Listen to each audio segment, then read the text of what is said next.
Salut à toi et bienvenue dans cette nouvelle FAQ vidéo. Alors, j'ai toujours pas de nom de thématique. Encore une fois, le but de cette FAQ, c'est tu me poses une question, je te réponds avec une grande vidéo un peu détaillée, plus qu'un simple email, et comme ça permet à tout le monde d'avoir cette réponse. Si tu veux me poser des questions, tu as le lien dans la description du formulaire à remplir, et comme ça ta question apparaît, et j'y répondrai au cours des prochaines semaines. Là, j'ai beaucoup de questions en attente, mais voilà, j'essaye de répondre, et quand il y a deux fois la même question, je la regroupe en une seule vidéo. Donc si t'es prêt, c'est parti pour cette nouvelle FAQ vidéo.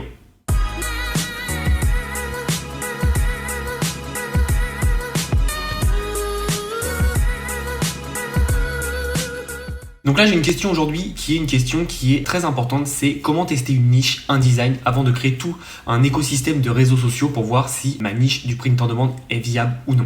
Alors ce qu'il faut savoir en fait, c'est que n'importe quelle niche, à proprement parler évidemment, est rentable dans n'importe quel domaine. Si tu vois qu'il y a un magasin, déjà un commerce sur cette niche ou des grandes marques sur cette niche, c'est que c'est rentable, tout simplement. Ensuite, c'est pas parce que toi tu n'arrives pas à vendre que cette niche ne marche pas, que cette niche n'est pas rentable. Ça, c'est ce que je disais moi aussi au début quand j'arrivais pas à vendre. J'ai fait quand même la niche du camping aux États-Unis, de la cuisine en France, de la cuisine aux États-Unis. Bon, là ça a commencé à marcher, mais avant ça, voilà, j'ai testé plein de trucs. Je disais, non, mais cette niche marche pas, cette niche marche pas. Non, c'est pas la niche qui marche pas, c'est moi qui étais nul, tout simplement. Donc, ce qu'il faut savoir, c'est si tu veux tester quelque chose, une niche, un design, avant de tout mettre en place, ce que je te conseille, c'est tout simplement, tu fais une petite page Facebook, tu fais un compte publicitaire, tu mets un pixel et t'envoies une pub, tout simplement. T'envoies une pub, tu montres un design, tu fais vous préférez lequel, et tu peux mettre aussi ton design sur Teespring, parce que Teespring c'est totalement gratuit, tu mets juste ton design et ils te prendront une commission, mais c'est pas grave. Là le but c'est pas de gagner de l'argent, le but c'est de tester ton design. Si t'as des ventes, tu vois que ton design il plaît, si tu n'as pas de ventes, tu vois que ton design ne plaît pas et que tu passes à autre chose. Ensuite, moi je te conseille vraiment, mais vraiment, alors oui ça prend plus de temps, oui c'est moins sexy, mais par contre à long terme, tu vas tabasser beaucoup plus fort, c'est tout simplement de créer une communauté en amont et derrière d'apporter des designs. Donc en fait, ta stratégie c'est pas, là ta stratégie toi c'est vendre, tester un design. Moi, ma stratégie que je te propose, c'est créer une communauté, proposer un design adapté et donc vendre beaucoup plus. Parce que si tu es une communauté engagée avec toi, en fait, ça va être beaucoup plus facile de vendre parce que les gens seront beaucoup plus engagés avec toi. En gros, tu pourras leur demander sans payer de pub, tu pourras leur faire hey, vous voulez quoi comme design? Est-ce que celui-là, ça vous intéresse? Et ils vont te le dire eux-mêmes ce qu'ils préfèrent. Et donc, toi, en fait, tu vas payer zéro, tu vas juste avoir développé une communauté. Et admettons que tu veux développer une communauté sur, je la prends tout le temps celle-là, mais les chats. Bon, ça va pas être très facile, mais parce qu'il y a beaucoup de compétition, mais c'est possible. Donc tu vas créer une communauté. Et ce qui va être intéressant, c'est que pour créer une communauté, je te conseille d'avoir un angle particulier. Tu vois, les meilleurs tweets de chat, les meilleures vidéos de chat, les meilleures photos de chat, les meilleurs mèmes de chat, je sais pas. Trouve un angle particulier qui fait que tu vas te démarquer. Si tu mets juste des photos de chat, il y a 80 millions de comptes sur Instagram qui le font. Pourquoi les gens iraient chez toi? Essaie toujours d'apporter quelque chose en plus à ta communauté pour te démarquer. Et plus tu te démarques, plus tu vas faire le buzz, entre guillemets. Et donc c'est important. Et une fois que tu as cette communauté, tu peux leur demander ce que tu veux. Ils te répondront. Voilà, moi aujourd'hui, je peux faire des sondages avec ma communauté, tout le monde me répond. Enfin, la plupart des gens me répondent, les gens les plus engagés. Et du coup, j'ai des données incommensurables parce que j'ai même pas besoin de dépenser de pub. Si aujourd'hui je veux faire un live, je veux faire un event ou je veux faire, des vidéos, je sais ce que les gens préféreront et donc je sais vers quoi m'axer. Donc j'ai même pas à dépenser de l'argent pour demander parce que c'est ma communauté qui va le faire. Et ça, c'est trop sous-estimé en France malheureusement. Mais créer une communauté, je te jure que ça va détruire tout le monde parce qu'en fait déjà, tu auras une base de personnes et si jamais tu fais du print on demand, si jamais ta communauté n'aime pas tes produits, n'aime pas tes designs, tu peux toujours chercher d'autres artistes, leur proposer diverses variantes et derrière ils vont peut-être aimer. Ça c'est le premier point. Le deuxième point, ils n'aiment pas tes designs, peut-être que tu peux faire du dropshipping et leur proposer des nouveaux produits. Ils n'aiment pas le dropshipping, peut-être que tu leur proposes des produits en infoprenariat avec des formations sur comment dresser son chat, etc. etc. Ils n'aiment pas l'infoprenariat. Est-ce que peut-être que tu peux pas leur être une plateforme d'influenceurs et donc attirer des marques et des gens pour qu'ils te donnent de l'argent. Tu vois, donc créer une communauté, c'est le meilleur moyen de gagner de l'argent parce qu'en fait, tu auras plusieurs moyens de rentabiliser tout ça. Et donc moi, je te conseille vraiment de créer une communauté. Comme ça, derrière, tu vas vraiment pouvoir leur demander à eux.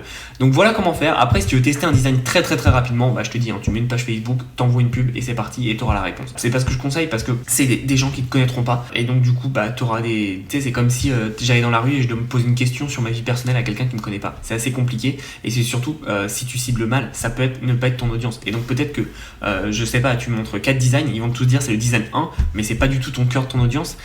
Et derrière, en fait, c'est le design 3 qui marcherait mieux. Tu sais pas. Donc c'est pour ça que c'est important, surtout avant tout, d'identifier un avatar client et d'envoyer ta pub sur cet avatar client et surtout avoir un angle précis et tester quelque chose. Et encore une fois, ne fais pas un design parce que toi tu l'aimes, fais un design parce que ton public, ton audience l'a voulu et lui plaît. Je connais beaucoup trop de monde qui malheureusement ne se forment pas en print on demand et ils font des designs que eux ils veulent. La plupart du temps ils sont pas très beaux, ils sont dégueulasses même, ils sont incompréhensibles et le problème c'est qu'ils vendent pas. Ils disent mais le print on demand ça marche pas. Mais si, le print on demand ça marche très très bien. Faut juste faire du design qui marche et qui soit compréhensible et qui soit facilement lisible. Moi avant de lancer des designs qui marchent, je me suis planté plein de fois et quand j'ai compris en fait que fallait pas que je fasse des designs parce que moi ça me plaisait mais parce que mon audience le voulait, ça a totalement changé mon business. Et surtout encore une fois, la clé en print on demand c'est de faire un design qui est lisible. On a peu d'attention dans notre journée. Il faut que dès qu'on voit ton design, en 2 secondes c'est compris. Si ça prend plus de 2 secondes à être compris, laisse tomber, c'est pas un bon design. C'est ma règle d'or et depuis que je mets cette règle en place, je fais rarement des échecs parce que je connais mon audience, je connais ses attentes et donc c'est beaucoup plus facile. Donc encore une fois, le plus tu te rapproches de ta communauté, le plus tu auras une communauté, le moins cher ça te coûtera pour tous tes business. Vraiment, c'est très important. Donc j'ai un peu divagué par rapport au print on demand, mais c'est très important.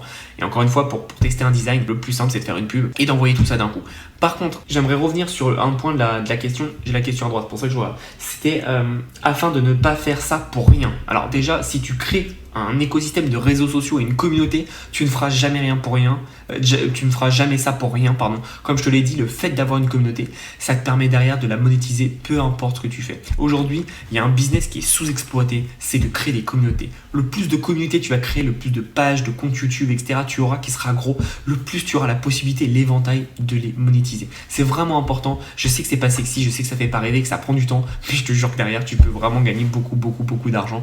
Et ça, peu de personnes le savent. Moi aujourd'hui j'ai plein de pages sur Instagram à plus de 10 000 abonnés et forcément c'est trop facile parce qu'il y a plein de marques qui viennent me contacter pour faire des partenariats avec moi alors que j'ai même pas envie, donc je refuse parce que c'est pas ma stratégie actuelle, j'ai d'autres choses à faire. Mais dis-toi que tu peux gagner de l'argent juste avec de la communauté. Ça c'est un métier d'influenceur et c'est plutôt passif parce que tu as juste à mettre 2-3 photos et ça passe. Mais si tu veux y aller beaucoup plus important et plus niché, enfin pas niché mais beaucoup plus investi dans ton projet, dans ta communauté, tu as tout ce que je t'ai dit. Tu peux faire du print on demand, du dropshipping, tu peux faire du stock chez Amazon, tu peux faire de l'infoprenariat, tu peux faire du coaching, tu peux faire de l'influenceur, tu peux faire énormément de choses. Et aujourd'hui, trop peu de gens pensent à la communauté, ils pensent vraiment que on arrive, on lance un truc et on se barre. Non, prends le temps de construire, c'est comme une maison, on prend le temps de la construire.